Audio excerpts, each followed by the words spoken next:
My fiancé accused me of cheating and her family assaulted me, but when the truth exploded, their scheme shattered and dragged them into ruin. I'm 28, just a regular dude with a stable office job, a decent apartment, and what I thought was a pretty straightforward life. About a year ago I met the woman I thought I'd spend forever with. Let's call her Emma, 26, female. She was everything I thought I wanted, smart, funny, and had this way of making me feel like I could take on the world. We dated for a little over a year before I proposed. Nothing fancy, just something private between the two of us. She said yes, and honestly, I thought I'd won at life. A few weeks later, we had an engagement party at her parents' place. It wasn't anything flashy, just family and close friends, and I thought everything was perfect. Looking back though, I realized there were warning signs, small things that didn't seem like a big deal at the time. Her mom, for one, had this weird way of talking to me. She'd say stuff like, "Oh, it's so nice you're stable. Emma needs someone she can rely on," or "You're such a hard worker. It must be tough not having family connections to lean on." At first, I thought it was just her being awkward, but now I see it for what it was, judgment. Her dad was a little easier to deal with. He seemed chill on the surface, but it was clear he deferred to her mom on pretty much everything. Then there were her brothers. They were younger than her, and had this overprotective big brother energy that didn't quite make sense given their age. It was like they thought I was stealing their precious sister away. But I didn't let any of it bother me. I loved Emma, and I figured the family stuff would work itself out eventually.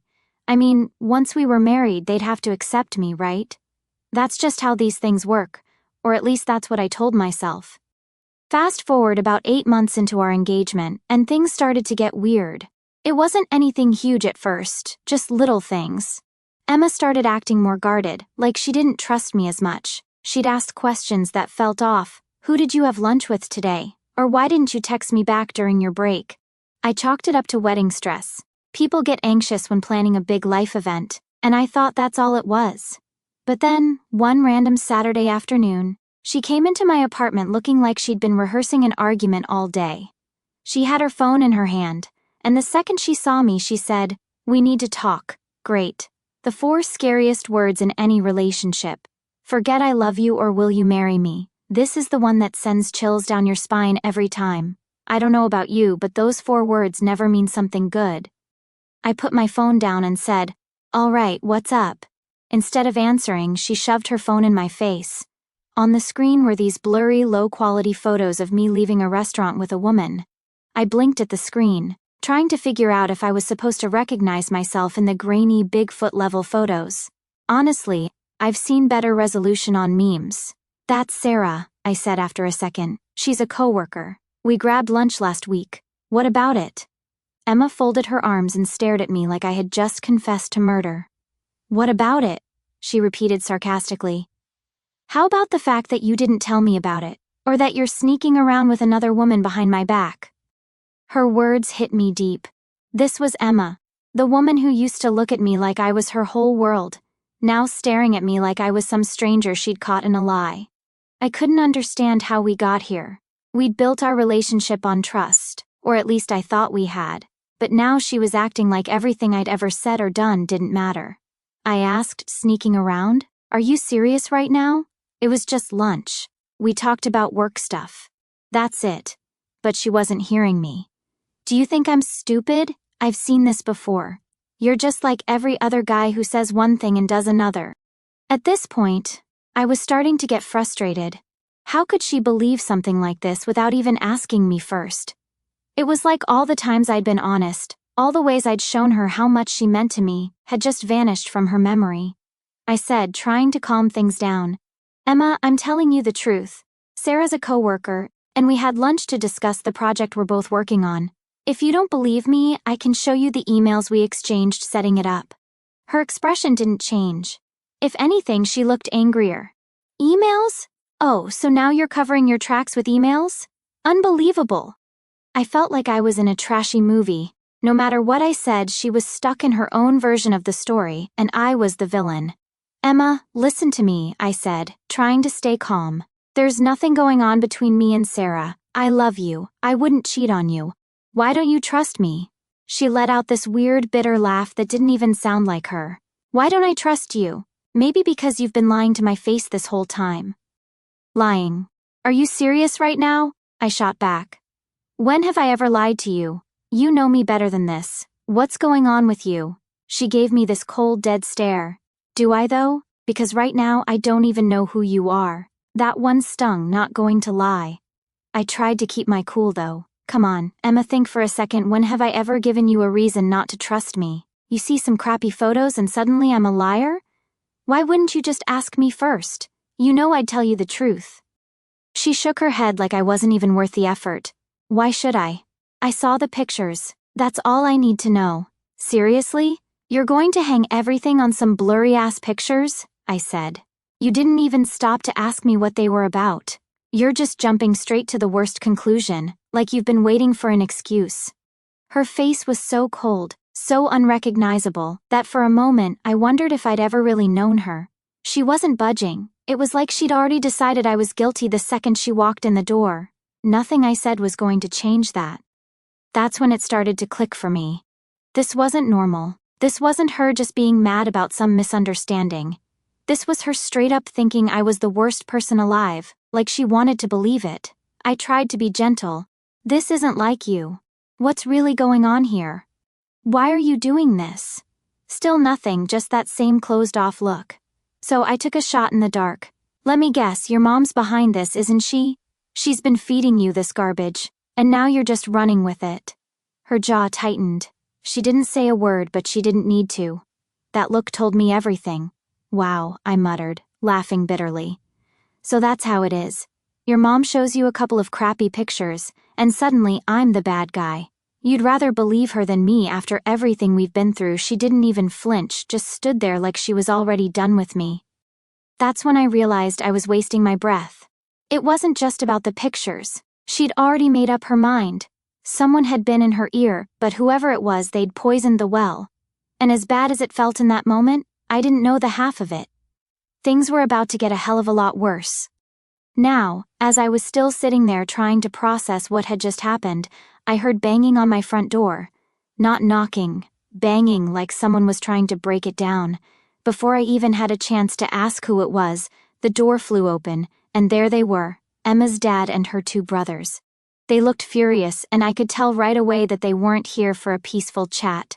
Her dad pointed a finger at me and shouted, "You've been messing with my daughter's heart, you piece of garbage. You think you can just play her like that and get away with it?" For a split second, I thought about running. Not because I was scared, but because I knew there was no reasoning with these people. They weren't here to listen. They were here to punish me for something I didn't even do. And the worst part? Emma was standing right there, watching it happen. I was completely blindsided. "What are you talking about?" I said, trying to keep my voice steady. "This is a huge misunderstanding. I didn't cheat on Emma. Those photos are nothing. They're not what you think." One of her brothers stepped forward, cracking his knuckles like he'd been waiting for this moment. I swear, the way he was cracking his knuckles, you'd think he was about to challenge me to a duel or audition for a mob movie. He said, "Oh, so you're saying Emma's lying now? You're going to call my sister a liar to my face?" I took a step back, holding up my hands. "No, I'm not saying that. I'm saying someone's feeding her false information. I didn't do anything wrong. If you give me 2 minutes, I can prove it." But they weren't interested in proof. They were already convinced I was guilty. Her dad got in my face. "You're a liar, plain and simple. Men like you don't deserve women like my daughter." And then the first punch landed. It came out of nowhere, hitting me square in the jaw. Before I could even react, the second brother grabbed me by the collar and shoved me against the wall. The lamp on my side table crashed to the ground, and I felt a sharp pain shoot through my shoulder. I caught a glimpse of Emma out of the corner of my eye. She was just standing there, arms crossed, like she was watching a bad reality show. No shock, no attempt to stop them, nothing. How could she let this happen? How could she let them hurt me and say nothing? I tried to defend myself, but it was 3 against 1. They were yelling, throwing accusations and fists at the same time. It felt like they'd been waiting for this opportunity, like they'd been looking for an excuse to take me down. "Admit it," one of them shouted. "Admit you've been cheating on her." "I didn't," I shouted back, trying to block another punch. "I swear I didn't cheat." It didn't matter what I said. They weren't there to listen. They were there to punish me. At some point, I ended up on the floor, trying to cover my face as they kicked me. My ribs felt like they were on fire, and my head was spinning. Lying there, I stopped trying to fight back. What was the point? They didn't want the truth. They wanted someone to blame, and as much as I wanted to get up and defend myself, the betrayal of seeing Emma just stand there hurt more than any of the punches they threw. And then, just as suddenly as it started, it stopped. Her dad stood over me, breathing heavily, while one of the brothers pulled him back. "That's enough," he said. "Let's get out of here before we really hurt him." As they walked toward the door, her dad looked back at me. "If I see you near my daughter again, I won't hold back next time. Consider this a warning." Emma was standing in the doorway, looking at me. She didn't look upset or worried. She looked cold, detached, like she didn't care that I was lying there, bruised and bleeding. "The engagement's off," she said. "You're lucky they didn't break your bones." And just like that, they were gone. I lay there for a while, trying to catch my breath and process what had just happened.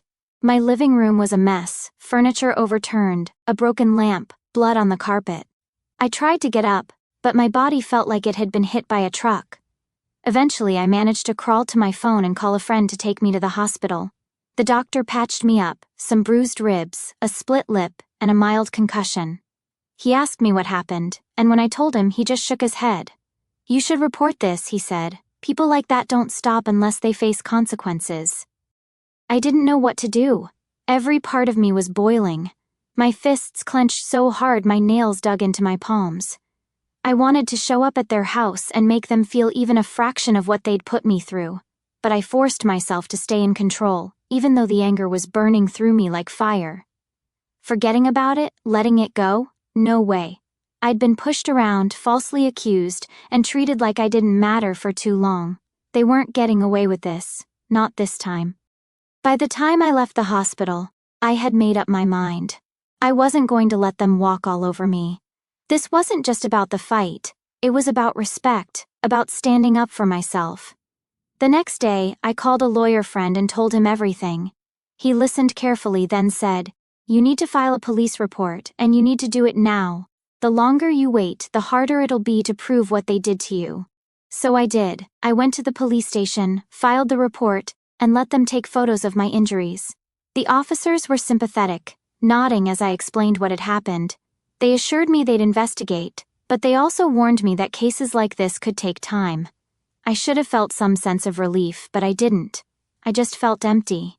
The woman I thought I was going to spend my life with had not only believed a lie about me, but had let her family assault me over it. I didn't know how things would play out, but I knew one thing for sure: I wasn't going to back down. They thought they could scare me into silence, but they were wrong. This was just the beginning. About a week later, I got this random call. The number wasn't saved in my phone. On the other end was her uncle. Let's call him Uncle Joe. I barely knew the guy. I'd met him maybe twice at family events, and both times he seemed like the quiet type who stayed out of drama. So when he said, "We need to talk," I was like, okay. We set up a meeting at this diner off the highway. Real middle-of-nowhere vibes. When I got there, he was already sitting in a booth. I slid into the seat across from him, and before I could even say hi, he leaned in and whispered, "You deserve to know the truth." Now, when someone says something like that, you know it's about to get wild. I just nodded and let him talk. Turns out, this whole mess wasn't some misunderstanding or a heat-of-the-moment thing. Nope, it was a damn setup because... why settle for regular family drama when you can crank it up to supervillain levels, right? "Her mom never liked you," Uncle Joe said, glancing around like someone might be eavesdropping.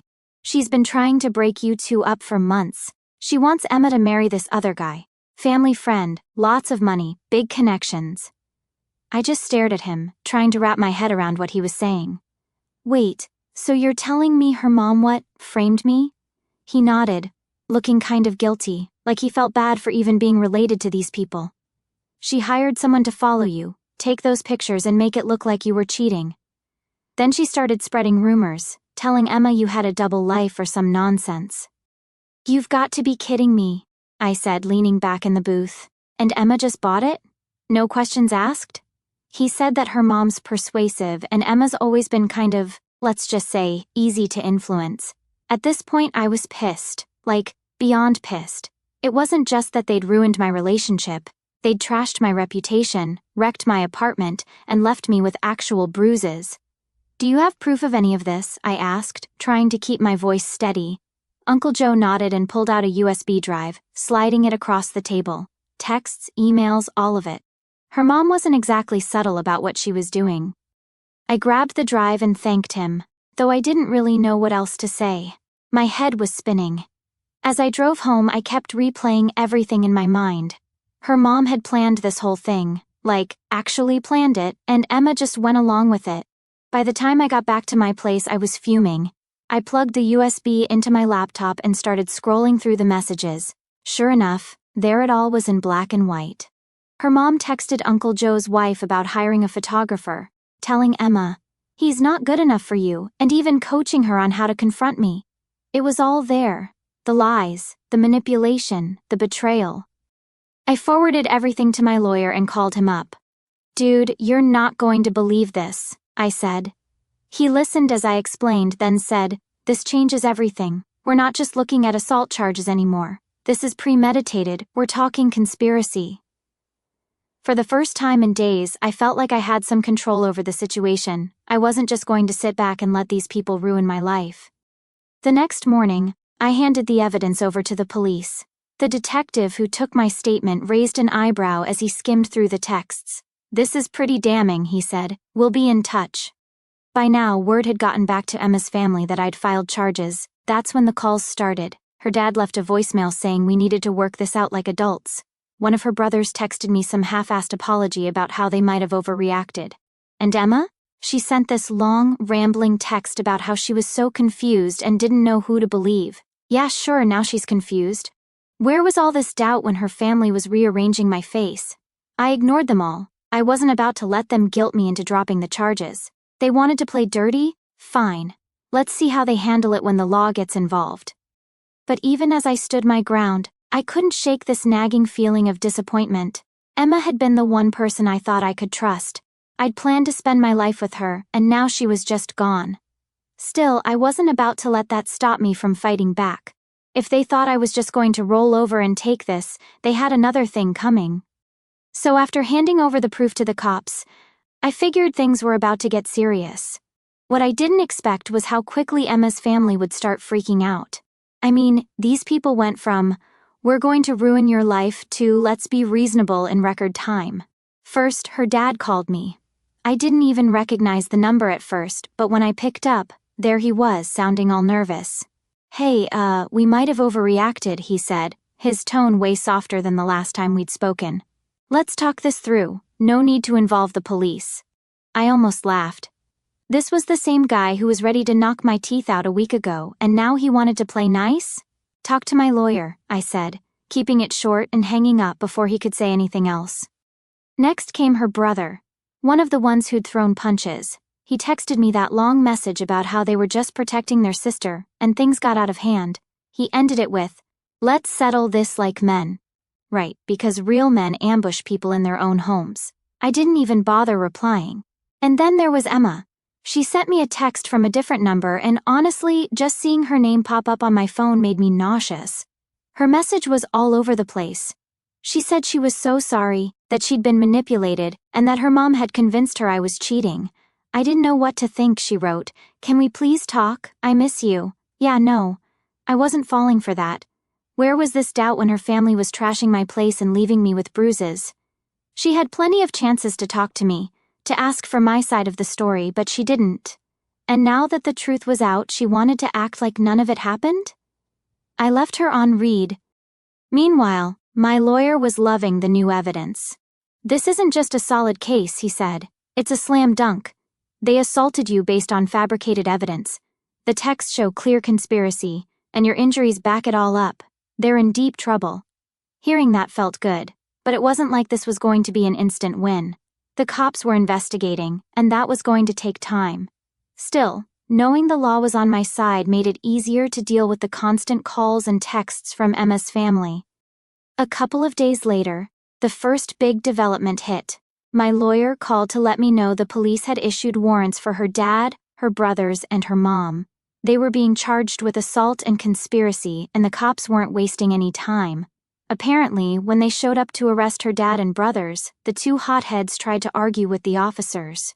"We were defending our family," one of them yelled. The cops weren't buying it. They had seen the evidence and knew the difference between defending your family and premeditated assault. The best part? Her mom didn't see it coming. She'd been running around, acting like she was untouchable, and then, bam, the police showed up at her door. From what I heard, she immediately tried to play the victim. "I was protecting my daughter. I didn't mean for things to go this far." "Yeah, sure, you just accidentally hired someone to frame me and accidentally got your family to assault me in my own home." Totally believable.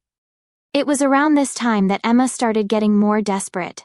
She left me a voicemail, her voice shaky like she'd been crying for hours. "I didn't know," she said. "I swear I didn't know what they were planning. Please, let's talk. I need to explain." But the thing is, there was nothing left to explain. She might not have known her mom set this all up, but she still chose to believe those fake photos over me. She didn't even give me a chance to defend myself before letting her family wreck my life. The way I saw it, if she could turn on me that easily, there was no way I could ever trust her again. So I deleted the voicemail and blocked her number. By now, her family must have realized how bad things were looking for them because they tried a new angle: bribery. One of her cousins, who I'd only met once at a Christmas party, showed up at my office parking lot. "Hey man, can we talk?" he said, walking up to me like we were old friends. I stopped and asked, "What do you want?" "They feel awful about what happened," he said, holding his hands up like he was trying to calm me down. "No one wants this to go to court. They're willing to cover your medical bills, maybe throw in a settlement if you'll drop the charges." I just stared at him. "So, they think they can pay me off and make this go away?" "Look, I'm just the messenger," he said, shrugging. "No one's saying what they did was okay, but a trial is going to get messy for everyone." I shook my head. "Tell them I'm not interested. They can explain themselves in court." The cousin looked like he wanted to argue, but I was done. I got in my car and drove off, leaving him standing there. At this point, I wasn't just fighting for justice. I was fighting for myself. These people thought they could mess with my life, ruin my relationship, and get away with it. They were about to learn how wrong they were. During the few days after they tried to bribe me, Emma kept blowing up my phone again, through her friends' texts, emails, calls. I didn't listen to most of them, but one caught my eye. She said something about wanting to meet up and set the record straight. At this point, I was done with her, but my lawyer told me I could meet her as long as I wasn't alone. So I agreed, not to listen to her but to put an end to this. I brought a friend along to witness everything. We met at a cafe near the courthouse. When she walked in, she looked like a mess. Her eyes were red and she had this look on her face like she'd just lost everything, which honestly she kind of had. She sat down across from me and immediately started crying. "I'm so sorry," she said, her voice shaking. "I didn't know what they were planning. I thought you cheated. My mom convinced me you were lying to me." I just sat there letting her talk. She went on about how scared she was of her family, how she felt pressured to believe them, and how she regretted everything. When she finally stopped, I leaned forward and said, "If you loved me, you would have asked for my side. You had a choice to trust me or to trust them. And you chose them. That's not love." Her tears started flowing harder. "I was confused," she sobbed. "I didn't know what to do." I shook my head. "Confused or not, you let them beat me up in my own home. You stood there enjoying watching it happen, and now you think an apology is enough to fix that?" She reached for my hand, but I pulled away. "It's too late," I said. "They're facing the consequences for what they did, and so are you. This is over. Don't call me again." I stood up, left her sitting there crying, and walked out with my friend. That was the last time I saw her in person. The trial came not long after that. My lawyer prepared me for everything, and when the day arrived, I was ready. I testified about the assault, how they barged into my apartment, ignored my attempts to explain, and beat me until I was bleeding. The prosecutor presented the text messages, the photos of my injuries, and even the USB drive with all the proof of the conspiracy. The uncle came through too. He testified about everything he told me, how her mom had planned the whole thing, how she'd manipulated everyone into believing her lies. It was airtight. The defense tried their best, but their arguments were weak. Her dad and brothers claimed they were defending their family's honor, but the jury didn't buy it. Her mom tried to downplay her role, saying she was just worried about her daughter, but the text painted a different picture. When the verdict came in, guilty, I didn't feel happy. I didn't even feel relieved. I just felt done, like this whole nightmare was finally over. Her dad and brothers got prison time for aggravated assault, and her mom got time for conspiracy. They'd all have criminal records now, and good luck shaking that off. Emma wasn't charged, but her reputation was wrecked. Everyone in her community knew what happened, and she became the girl who believed lies and ruined everything. After the sentencing, she tried to contact me again. I didn't even bother listening to the voicemail. I just blocked her number and deleted the message. The truth is, I'm done with that chapter of my life. It's over. They thought they could break me, but I came out of it stronger. Now, I'm focusing on myself, building a life where no one can take advantage of me again. Justice was served, and I'm moving on. That's all there is to it. And to anyone reading this who's dealing with toxic people or situations, here's my advice. Know your worth. Don't let anyone make you feel small or powerless. Stand your ground because, at the end of the day, you deserve respect, and the only person who can truly fight for you is you.